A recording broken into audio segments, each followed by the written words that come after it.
Happy Monday, everybody. I hope you've all got a nice cup of coffee or tea or something to boost your brain this morning, like Alison and I. So as Joe said, I'm Florence. I'm the senior content writer at the Conduit. I've hopefully met some of you before, but if I haven't, hello. I'm excited to be here with Alison Grade, who is an award-winning entrepreneur, freelancer, and author of the Freelance Bible, which, while I was doing my final bits of research on the weekend, I realized was on the FT's Business Book of the Month list in March, which is pretty exciting. So hi, Alison. Hi Flo, it's brilliant to be here. Thanks so much for inviting me to meet everyone and talk about freelancing and working from home. So I think right now is a really exciting and interesting time to be talking about work, the future of work, how we work, our working patterns, all of these things. Obviously, the vast majority of us have had some kind of big disruption to our working state, whether that's being furloughed or just working from home for the first time ever, potentially. Some people have obviously sadly lost their jobs. There's been a lot of disruption, and there's also a lot more freelancers in the UK than there have ever been before. In 2019, there was a 31% surge in freelancers, and now there are nearly 5 million self-employed people in the UK, so that's 15% of the labour market. So it's a huge chunk of the population. So it's a great time to be reading your book, obviously, and to be having this chat. But I wanted to kick off by asking you to just talk a little bit about your work. What's your work as a freelancer, your background in that area? What led you to actually write the Freelance Bible? Cool. So I think for me, the way I describe what I do is quite straightforward, but it falls into a number of different activities when I do it. I describe my key skill as transforming creative ideas into a business reality. And that's what I'm really good at, is helping people when they've got an idea, make it real, make it happen in whatever guise that is. So I did that in writing the book because I had my own idea and I transformed it into that reality, which was the book. I do a lot of work with creative entrepreneurs and freelancers. I do a lot of workshops and mentoring of people. Again, I'm helping them turn their ideas into that reality. And I do a lot of strategic consulting with local sectors here in the West Midlands where I'm based, particularly the screen sector, because that's my background, and public sector, just to help them with their strategies and realize what they're trying to do. So I think that gives you a kind of overarching sense of where I'm coming from. And it all started with TV production and working in lots of really small, really entrepreneurial companies where sometimes I had to write the rules of the company to actually make the programs, and other times I had to fit into systems. So I just kind of grew and evolved through that. And then in 2001, I went to INSEAD because I wanted to get an MBA and really fast track my career from the small projects into a much bigger operating environment. So I did that, and from there I launched my first company, which was Girls Angels, where I specialized in teaching women to ride motorbikes. And so I've done lots of different things, but really the whole theme around it, when I reflect back, is transforming those creative ideas into a business reality. Wow, so I feel like at some point we need to come back to the teaching girls to ride motorbikes. Obviously now the vast majority of us are working from home. Some people have done that before, some people haven't, but most of us haven't done it on this scale, I would say.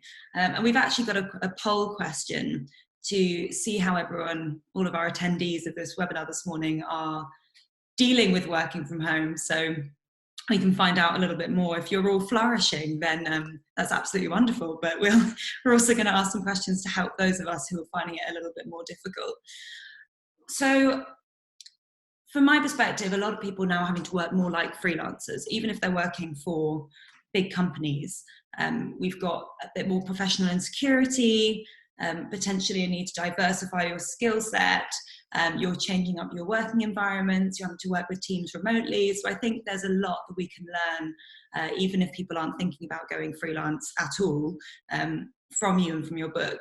So to start, if people are starting to work from home for the first time, how do we make sure that we're productive? What are the steps you can take to prepare your working environment, to build some routines, to actually try and replicate some of that productivity you get in an office in your more personal space?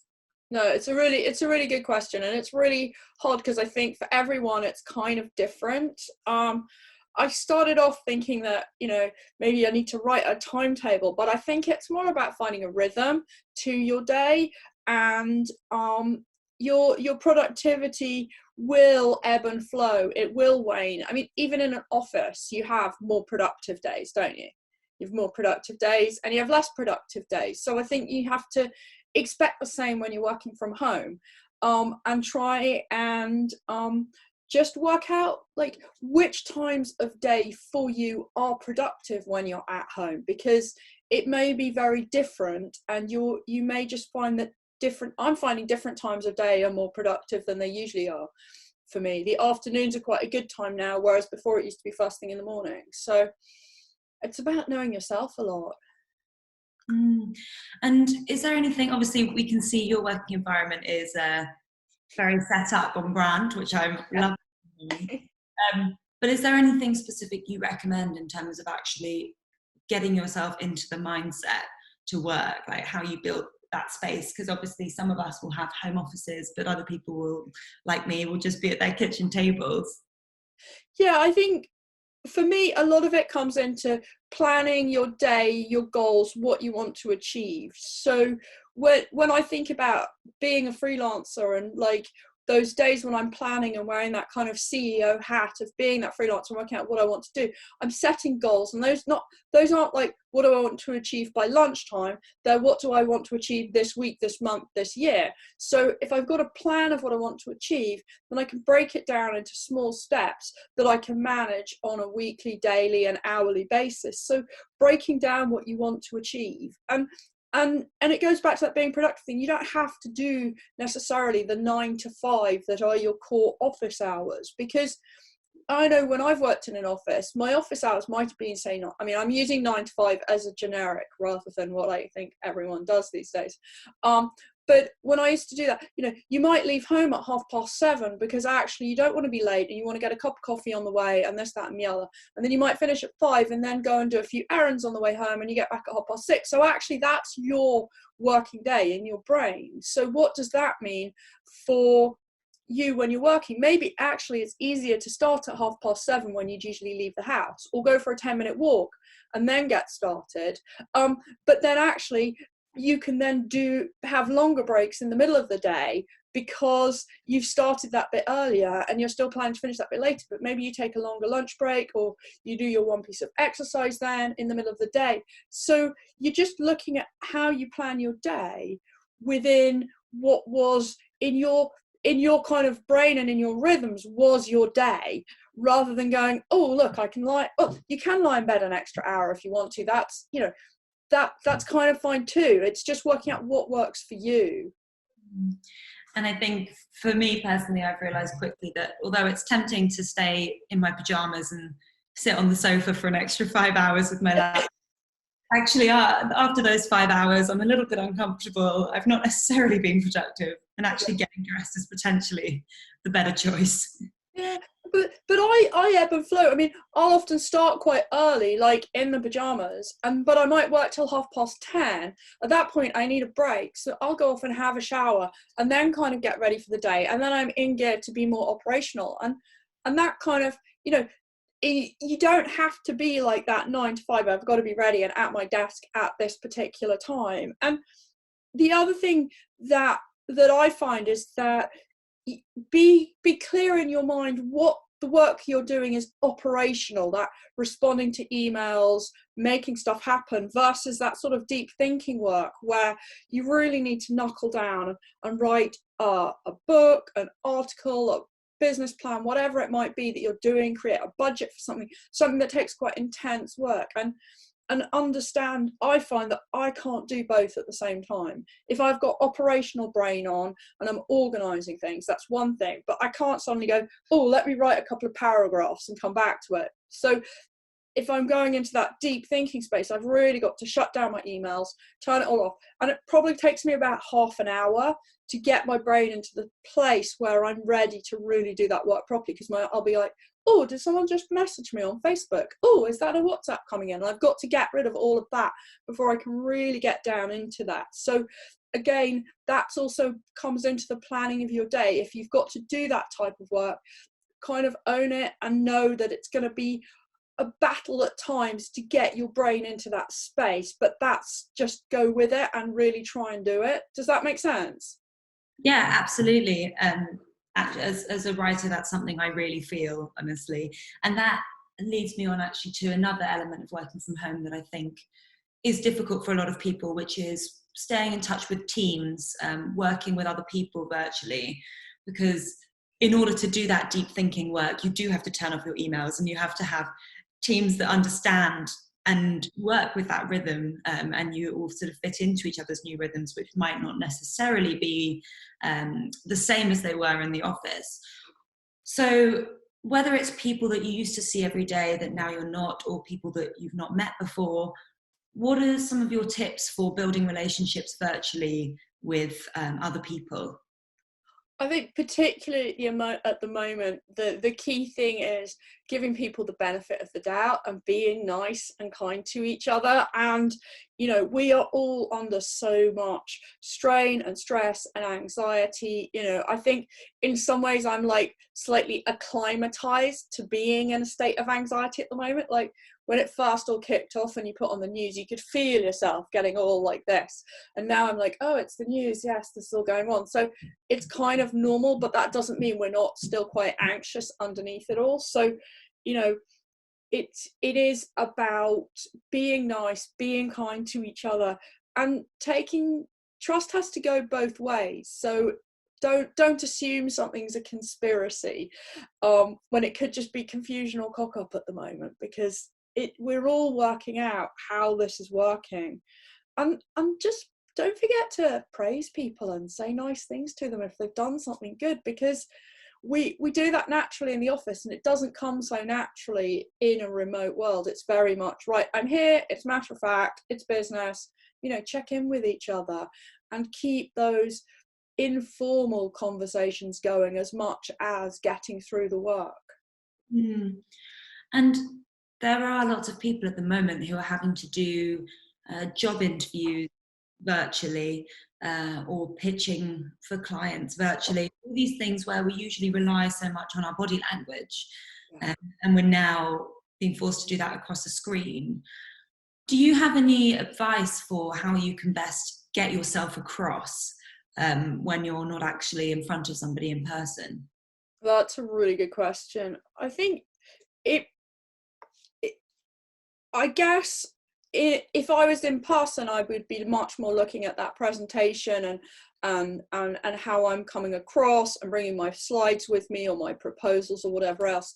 I think if I was preparing for a job interview and things like that, I'd probably want to send materials over in advance of the session and the meeting to say, okay, I'm going to do this presentation.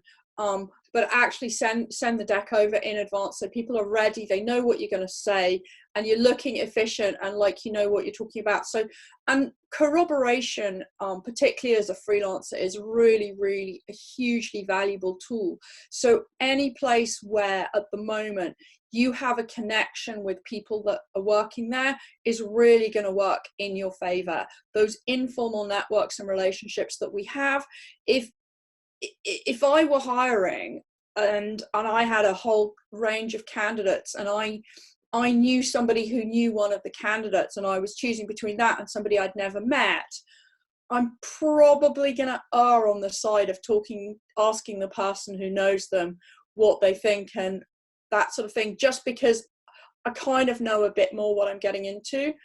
I'm also hearing from a lot of people that whilst they are hiring, they're hiring on much shorter contracts. So there's projects that are going on around me, which would have been 2-year fixed terms.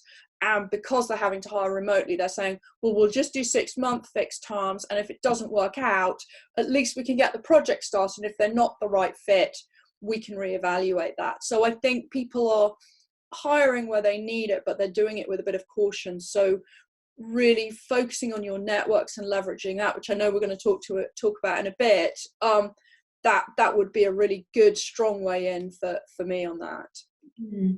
So we have a question in the Q&A box from Howard, and he said, good point about changing mindset during the day, but how in reality can you do that? So how do you actually manage that shift?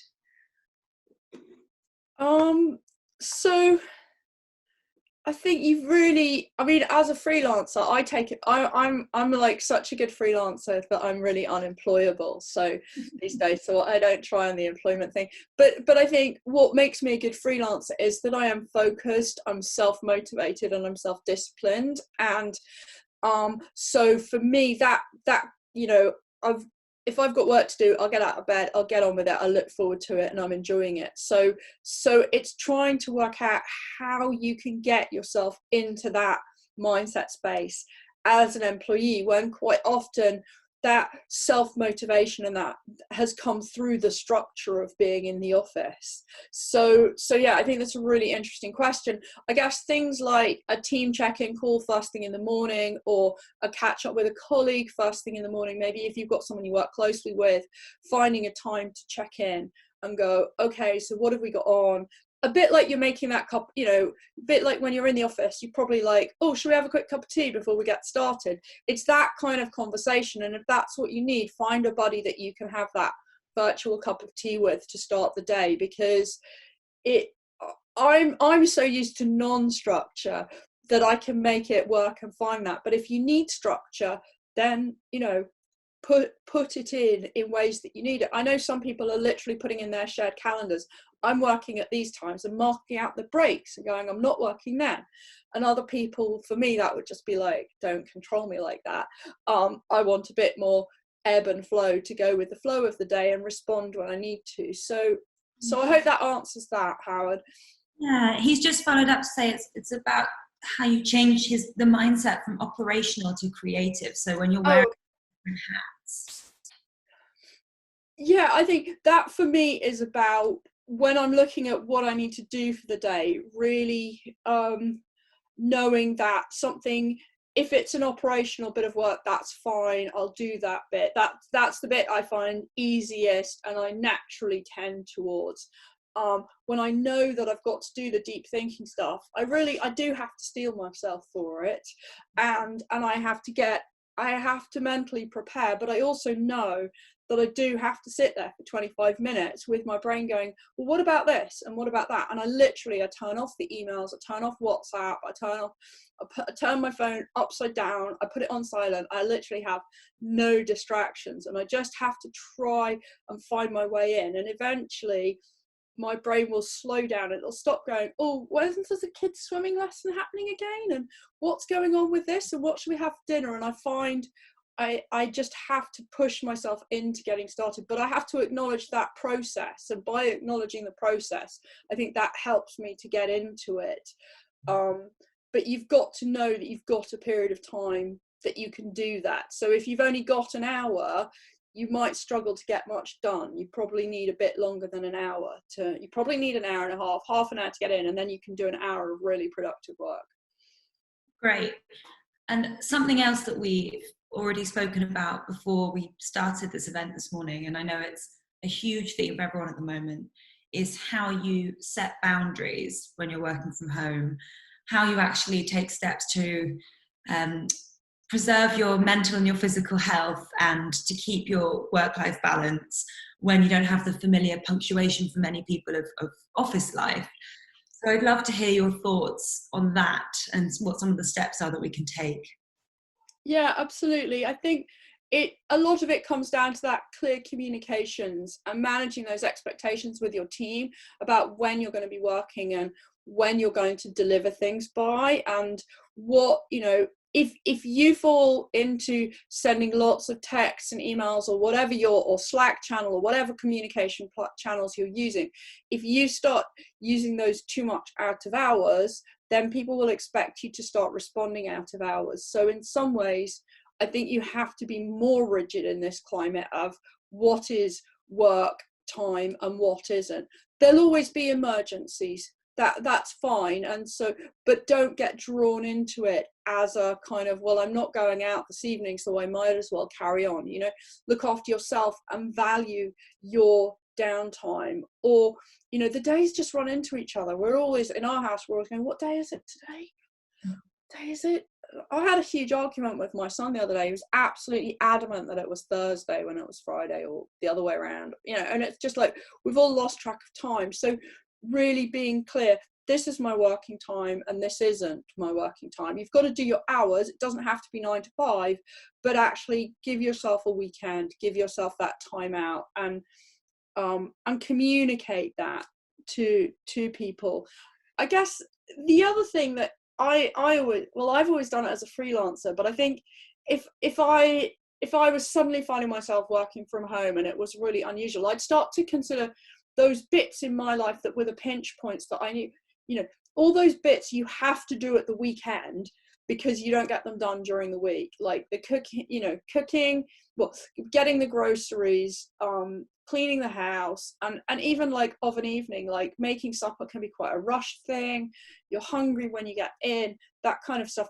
But actually, when you've got this slightly more amorphous day at home, you can break up your day with some of those tasks around the house. So I find that my rhythms get very closely aligned to the cycle of the washing machine because it's great. It beeps at me when it's finished. So that's a cue after an hour and a half to go and get a cup of tea, unload the washing and do that. But equally, I can chop some vegetables and start prepping some food for later on. And I can have a much nicer home prepared meal rather than a ready meal because actually I've had time in the day to prepare it. So you can take some of those pinch points out of your life in a way that you've never been able to before. And that's really quite fun. And that frees up other time for you to actually go, well, I could actually sit on the sofa for 2 hours and read a book, because actually all that stuff I might have done on my commute, I've actually peppered throughout the day, and it's given me breaks and time to switch off and process what's going on. That's such a good point. And the question that we've had come in from an attendee, which I think is really interesting, is how do you balance your workload across the day when the current pandemic's caused a bit of a drop-off in the actual amount of work that you have? It's a quieter day, Yeah. but companies that you work for or individuals might have the expectation that you'll be working the same amount. It's sort of an interesting dilemma how you continue working with the same level of enthusiasm and energy, but not necessarily the same workload.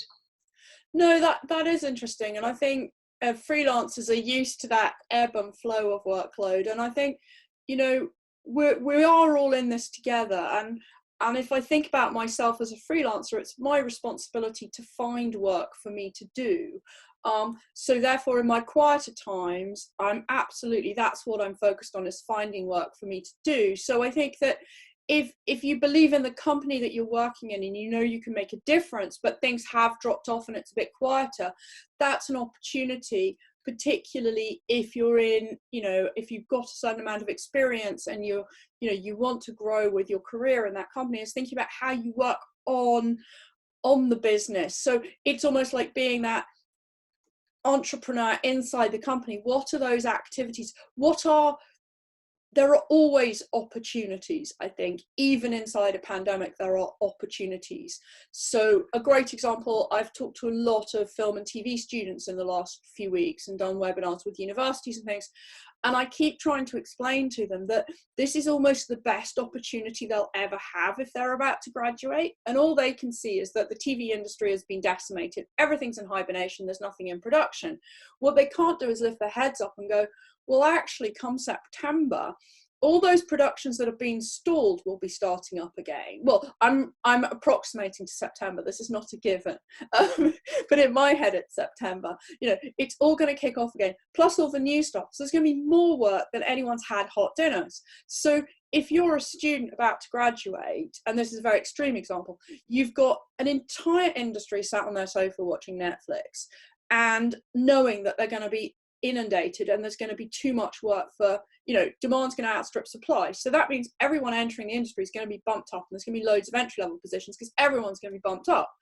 And if you want to get your networks built, then now's a great time to talk to these people because they're all sitting on their sofas watching Netflix. So it's the most amazing time to network because these freelancers are all sitting there doing nothing, but they're also about to become incredibly busy. So how do you look at what your work is and say, okay, it might be quiet now, but what will happen come the September moment when things open up? What does that mean?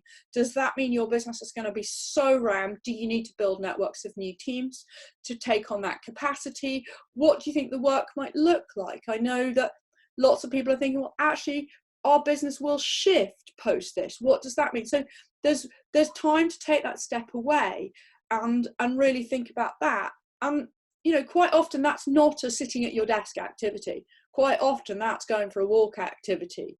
That's having a virtual cup of coffee and talking with somebody activity. It's not like I've got to sit at my PowerPoint and work out what this means. It's processing and thinking forward. Sorry, that was a really long answer. No, it was great. I think it's a really good point that we should be using this time to actually think forward and look at where we might be and where we want to get to and how we can help ourselves get there. A question which we actually received before we started this webinar a few days ago, which I know is something you can speak to, is around working from home as a parent, especially at the moment. Schools are shut. I know you're a mum. Yep. How, I think, was the question. What do I do? How? It's absolutely mad. It's not. I know why I'm not a teacher. Definitely. I think I have to take comfort in the fact that every child in the country is in this boat. So everybody's not learning at the same rate and the same pace. So what I know my kids need is structure, and I need to get them engaged with things that aren't iPads and gaming. I've got 2 boys, they're 12 and they're 8. They're really into their iPads, they're really into gaming. So I need to find activities that they'll do separately, that they'll do together, and that keep them stimulated. But I'm not expecting the schools that they're at are sending some work, but not huge amounts. So particularly primary school one, I'm really a bit left to organise what they need to do each day. So it's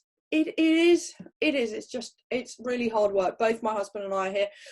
There isn't a solution in any way, shape or form apart from muddling through. And I think that's where trying to have some sort of timetable or rhythm, we tend to try and get started in the mornings and do some really constructive something till about lunchtime, which seems to get a bit earlier each day. Take some exercise early afternoon, and then at the sort of time when school would be over, that's their kind of completely free time. But I have days when I think I'm really winning. I was so chuffed last week. I was like, okay, we were having some lunch together and they started singing silly songs. So I was like, right, I've got this afternoon's activity planned. You can choose a pop song and write a parody about coronavirus. And they sat there for hours doing this because they like doing that kind of thing. And then I made them film it and then share it with like the grandparents. So that was like a winning day. And then there's other days when I'm just like, what am I going to do? And they're refusing to do anything. So and then I've got like calls and Zoom meetings and webinars. So we're just busking it a day at a time. I'm kind of interested in how the holidays are going to go because I'm absolutely treating them as a holiday. I'm not going to try and make them work through. But that has a lot less structure to it and we can't go out for planned activities. So today is going to be interesting. So something that you mention in the book is the feast and famine existence of freelancing. And I know that, as we mentioned earlier, a lot of people are experiencing a lot of work insecurity at the moment, whether they're furloughed, whether they've got less work than they did before, whether they've lost their jobs. What's your advice on getting through that famine part? I mean, you just spoke to the idea of looking forward into the future, but also in terms of some practicalities like around budgeting and around keeping your mental spirits up and some of those elements. Can you speak to that? Yeah, I mean, certainly on the financing side, I think now at the moment is a really good time, particularly as a freelancer, to think about like, how much do you really need to live on? I've been looking at some of my slides that sort of break it down into, you know, your household, just like in the book, the household, the transport, the personal. And I went through and went, oh, which of those have changed since coronavirus? And I was like, well, mortgage payment, holiday, groceries mortgage has gone down, groceries probably gone up, entertainment spending 0, holidays 0. So, you know, your finances are in flux, so you can look at actually how much do you need to live, because actually you might need a bit less at the moment because the lifestyle has changed quite a lot. You know, I've got no childcare for the first time in 12 years. Because my childminder is not allowed in the house. Were she allowed in the house, she would be here.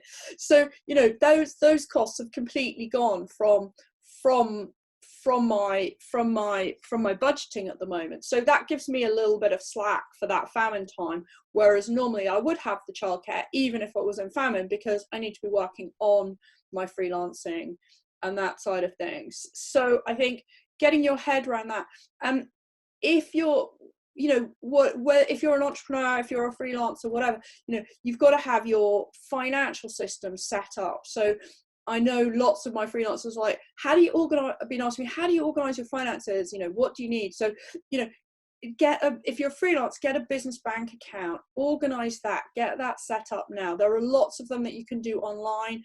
I do some work with Coconut, which is one. You've got Starling, you've got Monzo, you've got all of those people. So you can organize that online. You get a business bank account.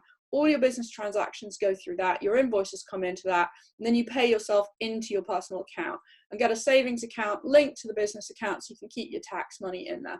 And then you kind of got yourself set up so that when you do get back and you're busy, your finances aren't going to be, oh my God, January the 31st is coming, I've got to do my tax return, everything's in a mess. You know, get some stuff set up now. You know, we just literally today is the start of the new financial year, so you can absolutely get your house in order and think about where you can improve going forward. So that's the sort of finance side of things. Does that make sense? Yeah, definitely does.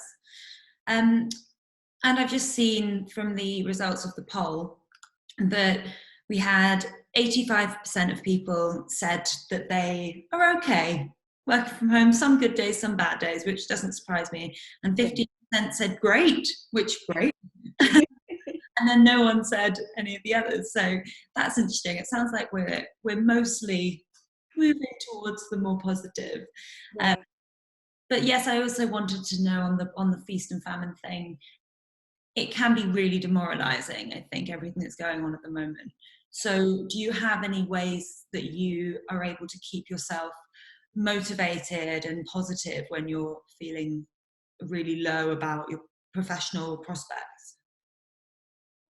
Yeah, I mean, it's such unprecedented times that I think knowing that it is going to pass. We are not stuck here, you know, we are not stuck here for an extremely long length of time. And we can see those green shoots coming out of China, things that, although that feels quite a long way off still, you know, we've got a long way to go through, but there is an end to this and it will start to pick up. So again, you know, it's just like trying to do things in small steps. Don't push yourself too hard. If it's not working on a day, just give yourself a break. If you're really getting that worried, I think you have to give yourself a break and allow yourself to just have a bad day and know that this is a time when more of us are going to have more bad days, and try and find some mentors or coaches in your life, people that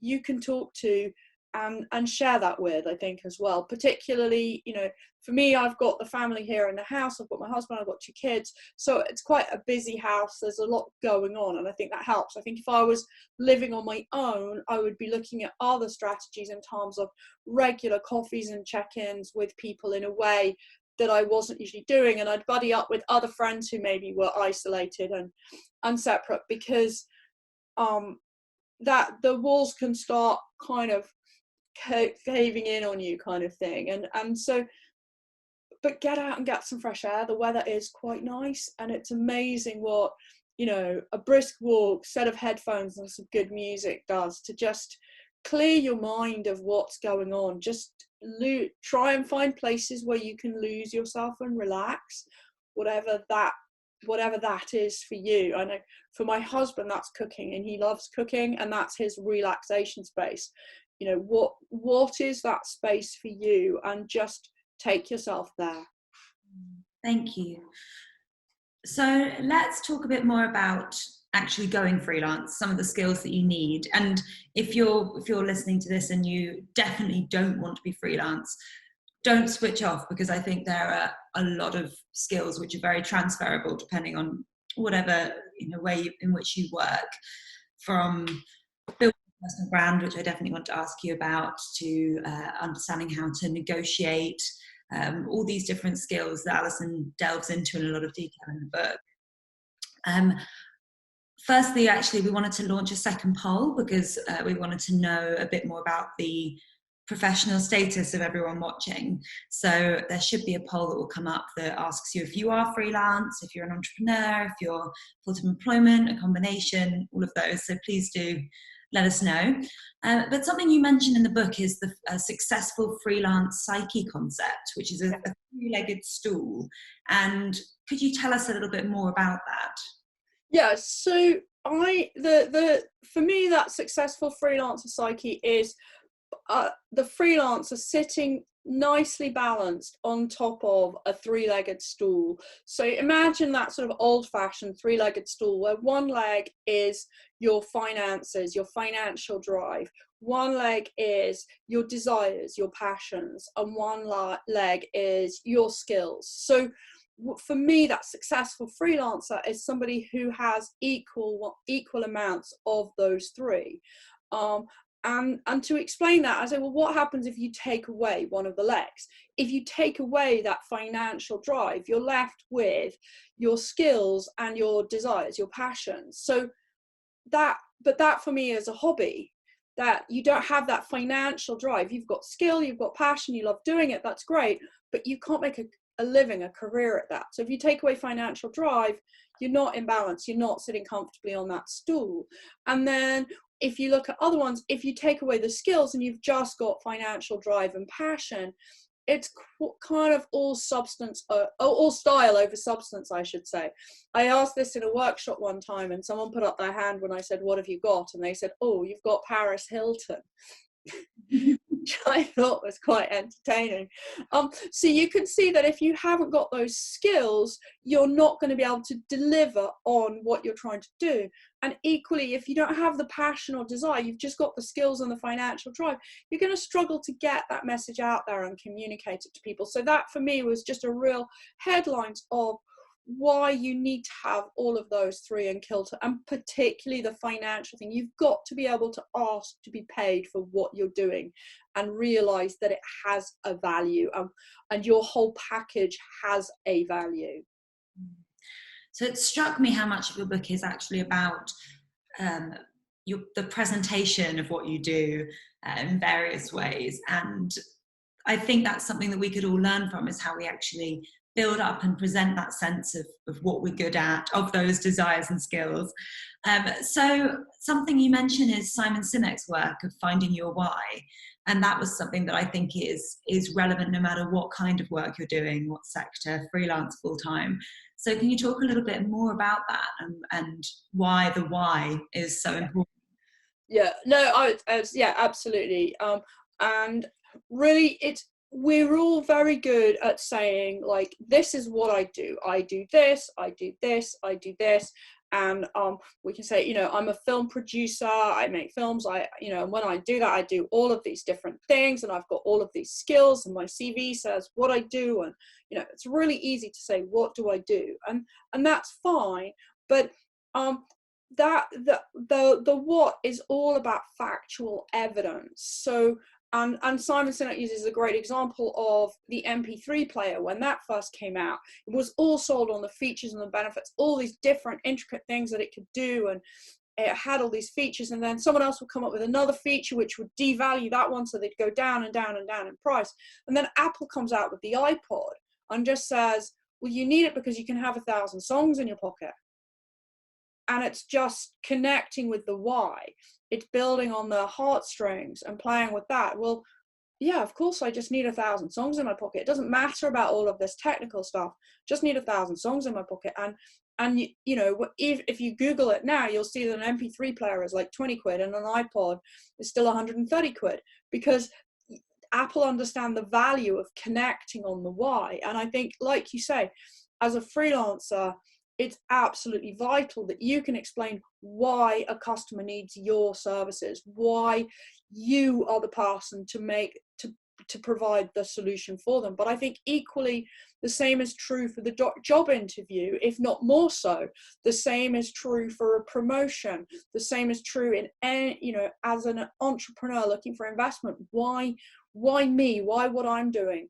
And how you express that in terms of solving the company's problems. So it's a bit like that salesman who turns up at the door and opens up the suitcase and says, I've got a load of things I can sell, which one do you want? If you go into a client and say that, they're going to be like, well, how do I know? I mean, I don't know your world, you know, particularly if it's kind of a techie kind of service that you offer or something. Like, I'm going to be like, how do I know that that's even good? I don't know the words that you're talking about. But if you can go in and say, well, why if instead of turning up with the suitcase saying, why you need my services? Well, I've seen that your website is like this and the SEO is and actually what I can do is this for you, but in language that the customer understands. That's what's really important. That actually leads me nicely on to the next thing I wanted to ask you about, which was about the benefits of breadth versus specificity in freelancing. So if I want to, you know, become a freelance copywriter, what are the benefits of me saying I'm a freelance copywriter for hire versus I'm a copywriter who specializes in B2B tech, like, you know, going very, very niche. And I know there's something in the book you reference, which is the I versus the T on this subject. So can you share a little bit more about that? Yeah, I think the more I've been thinking about this, and I allude to it a bit in the book as well, is that freelancing is quite like dating. And when I'm freelancing, when I'm dating, I mean, I haven't done that for a while. When I'm dating, I'm looking for, you know, I'm looking for a match. I'm looking for a long-term partner. I'm looking for somebody to build that relationship with.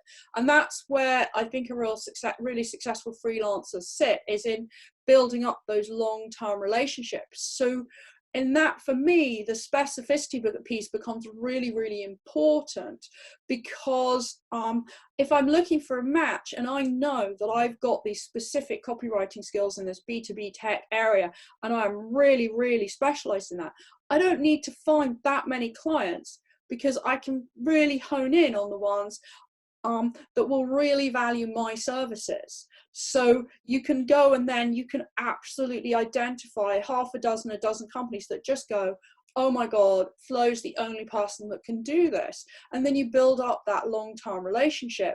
And that's where the specificity piece is all about how you push yourself out to the market. If somebody comes to you from another sector and says, hey, can you do some copywriting on health? And you think you can, of course you'll do it. That, you know, if you've got the capacity, but you might not go out looking for that.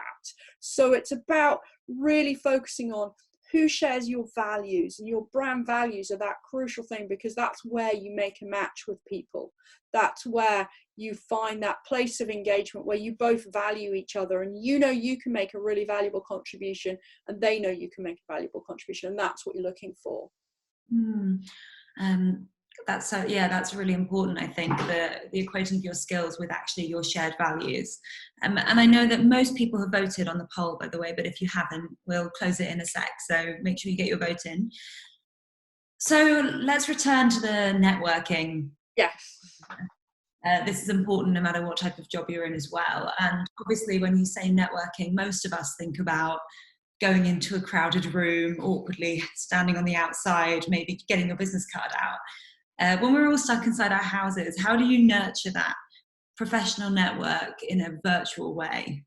That's a really, really important question at the moment. And the person whose work's really interesting is an anthropologist called Robin Dunbar, who says that most people have 150 people in their network that if in other circumstances you were out having a coffee or or in a bar and you bumped into somebody, if you bumped into them and you weren't expecting to see them, you'd recognize them out of context and you wouldn't mind sitting down and having a drink with them. So forget the fact that we're not going out and about at the moment. We've all got 150 people in our networks of people that we could just pick up the phone to, email, send a text to. So that's great. We've all got 150 people. But if I've got 150 people and you've got 150 people and everyone I know's got 150 people, that's 22,500 people at one step removed from me. So there's a lot of networking that we can do, because I can say to you, Flo, oh, Flo, you do this, you're a journalist, you do this writing, I'm looking to get an article about my book in something. Who could you introduce me to? Who do you think might be interesting based on this conversation today? And, we assuming we know each other well enough that we can have this conversation, I can drop you a text or I can drop you an email. How's it going? How are you finding things? I'm just trying to, could we have a chat? And then you're looking to get introduced to people, because that goes back to that corroboration piece. If you introduce me to somebody, you're putting your reputation on the line. So you're only going to introduce me to somebody if you think I'm worthy of being introduced to, and you think it's going to be a reasonable match, because you don't want to be the idiot in the middle. So leveraging your network is quite interesting at the moment, because you can absolutely reach out to people like that and build those networks and introductions. So you've got that network and you've got those people. So how do you do that? So you need to write a short email to get that going. Now, I'm a big hater of the really, really long email. I don't know about anybody else, but if you write too long an email to me, I will really struggle to respond. I'll just pick out one bit that I might answer, and that kind of thing. So a really short email. And I've got a great mentor, a guy called Mike Southern, who wrote the Be a Mount Entrepreneur, and he has what he calls Mike's Magic Email, which is an email that should take no longer than 15 seconds to read to win 15 minutes of somebody's time. So 15 seconds to win 15 minutes. And so you're starting with that polite hello, how are you doing? And then you're outlining the problem that somebody has to solve, that you perceive the customer to have. And you outline then why you're the best at solving their problem. And then the corroboration piece comes in. Talk to so-and-so, she knows I'm great, he knows I'm great. And then how about we have a quick Zoom call for 15 minutes? It's really as simple as sending out these short focused emails about, but again, you're still on the why. Why does that customer need you? What is their problem that you can solve? Why do they need you? So you're identifying that before you start. You're really drilling down into that specificity of who you really want to talk to.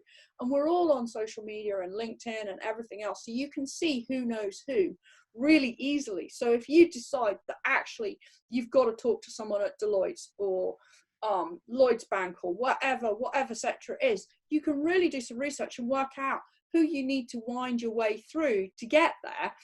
And that's what we're talking about, being really, really strategic. So it's much less about who am I going to bump into, but who can I strategically engineer to get in front of. And with these magic emails, particularly if they're quite speculative, like 15% is a really good response rate. You're going to start off quite well with your mates and who are going to introduce you to people you get, but it will drop off as you go further and further along those network chains. But keep a really detailed list of who you've written to, when you've written to, what they've said, when they're free, and be persistent, but not a stalker. Thank you. There's some really good practical advice in there. And I'm getting the poll results as well. So just so you know, Alison, we've got 54% in full-time employment, 25% freelancer, 8% entrepreneur, 30% combination of the above. So there is a really good mix. I think that I hope that most of what Alison's saying actually relates across all of those different groups. And something in the last 7 minutes that I really want to make sure we get to, because I know that it was one of my real takeaways from the book, is around selling yourself and pricing. Yeah. and how you actually pitch your rate. And I loved your advice about the sharp intake of breath moment in the negotiation process.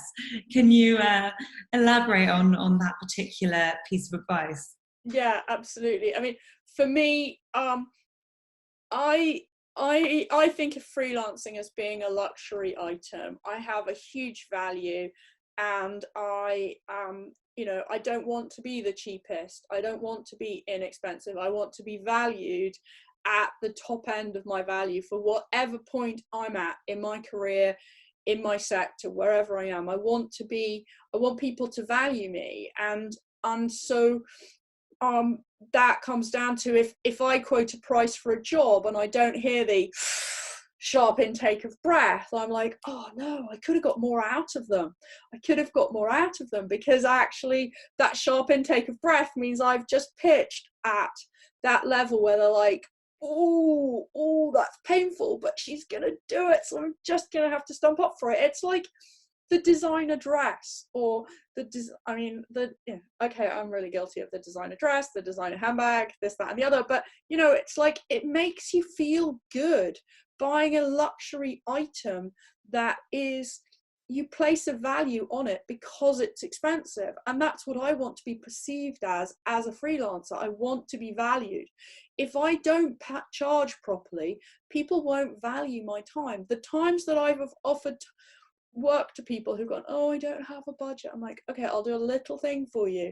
And it's always been really hard work and really difficult. And when I reflect back on it, a lot of it is because they're not paying for me. So they don't put their own time in properly to manage what we're doing in a proper way, in a professional project way, so that they're leaving stuff, they're like, oh, it's the side project, it's not valued, I've got other more important stuff to do. So I then get left to do things and it's not communicated properly, and then I deliver it and they're like, oh, that's not what we wanted. I'm like, well, you didn't tell me what you wanted. So you get into this vicious cycle of the whole thing not being valued. So that's where the pricing piece comes in. It's really understanding your value. And really, it goes back even before that. You hear that sharp intake of breath. When I'm talking to clients, I'm not talking about how much it's going to cost me to do it. I'm talking about how much I can solve their problems. So there's one client that we're talking to at the moment, and it's like, this project that we could do in terms of recruitment and this, that, and the other will mean that their churn of their employees at a junior level will go down. So they'll spend less time recruiting, they'll get better people going on a better career trajectory. That saves that big company's bottom line a huge amount of money, because they need to spend less time advertising, interviewing, recruiting. So if we can transform that pipeline for them, it doesn't actually matter what we charge, because we're saving them millions. Yeah. So you've got to understand the impact of your work on the bottom line of the company ultimately, and what that means to them. And that's where your value comes from, not in your daily rate. I mean, I love that. I think that's advice that's relevant, whether you're thinking of asking for a pay rise, whether you're applying for a job, if you're pitching to clients. I think it's really brilliant. Yeah. If there aren't any further attendee questions, I have, in the last couple of minutes, one more question for you before we wrap up. So obviously, with everything going on at the moment, there's been a lot of chat about the risks of freelancing, certain people slipping through the cracks in terms of government help, talk about the lack of sick pay, etc.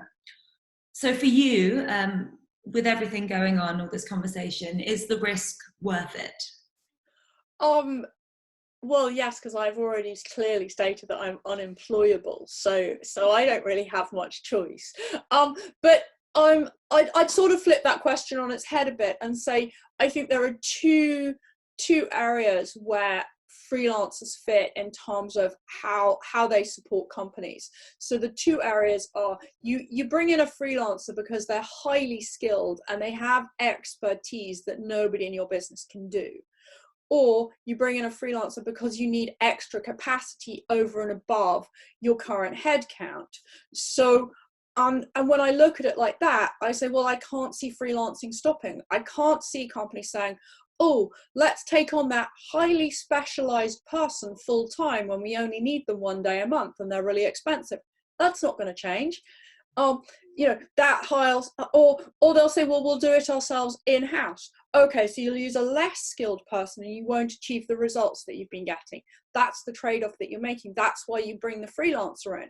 If it's a capacity question and it's, say, seasonal, like you're a Christmas business and you really need to ramp up towards Christmas, or whatever your capacity issue is, then that's not going to change your temporary need for extra work or extra projects. So in that respect, I can't see the need for freelancing changing in a broad spectrum way. I think there will be people who question whether freelancing is for them and whether they can afford to do it beyond this, or whether this has been too much stress to deal with, that actually they go, I'd rather do something that doesn't quite fit but is in a more stable environment. So I think we will see some fallout over that, but we will, and that's a natural result of a kind of seismic change in society, which is what this is. So I wouldn't be surprised by that, but I would imagine as our memories of this recede in 5 years' time, that those people who went, oh, I don't think I can do it, will suddenly be going, God, this job's awful and boring, and why did I do this? And that they'll go back to it. So I think there will be change.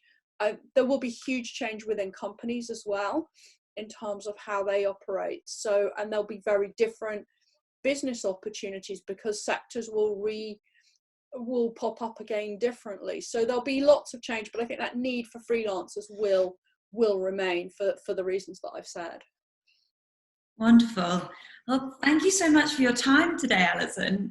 I could honestly talk to you about the subject for another 2 hours, so trying to be very strict with myself. But if you didn't get a chance to ask a question, or if you want to know more specifically about developing your freelance career, obviously you should buy Alison's book, The Freelance Bible. But Alison, you're also doing some free webinars as well. Yeah, absolutely. I've just launched some free webinars which are on my website, alisongrade.com, and that's all about finding freelancing opportunities during lockdown, and it's a half-hour presentation and then a Q&A. So please feel free to sign up if you want to have more detail. And thank you guys for having me so much. It's been an absolute pleasure. Well, and we're going to send the details of those webinars and anything else that we think useful from Alison in the follow-up emails. But yes, alisongrade.com as well. I hope you all have wonderful weeks. Thank you so much for tuning in.